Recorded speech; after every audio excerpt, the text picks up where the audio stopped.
Anderson at Kim Chu live sa The Buzz! Okay, magandang hapon, Nene, Gerald and Kim. For you, Gerald, Nene, magandang hapon. Magandang hapon din. Nakita nyo na ba yung mga papasok sa PBB House mamayang gabi, Nene? Hindi pa po, surprise talaga. As in, pati kami talaga. Oo. Inaabangan namin kung sinong mga bagong housemates na Oo. papasok Ano sa ang bahay feeling, ko yan. Kim at Gerald, kapag ganito na bubuksan na naman ang ikalawang season ng bahay na pinagmulan nyo? Ano po, namimiss po namin yung nasa loob pa kami. Okay. Kayo kasi, matatagumpay kayo mula dun sa bahay. Nenay, ko hihingan kita ng mga tips para magtagumpay din yung mga bagong papasok. Ano-ano yon?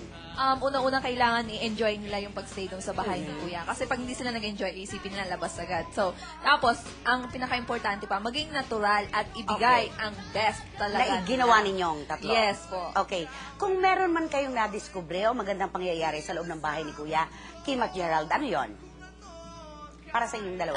Para sa akin po, ang pagiging ama ni Big Brother sa Okay. loob ng bahay. Tsaka si Gerald. Oo naman, obvious ba, Gerald? rin po, ang dami namin po natutunan doon sa loob. At Ang si Kim. pagdating ni Kim sa buhay mo. Opo. Okay, maraming salamat.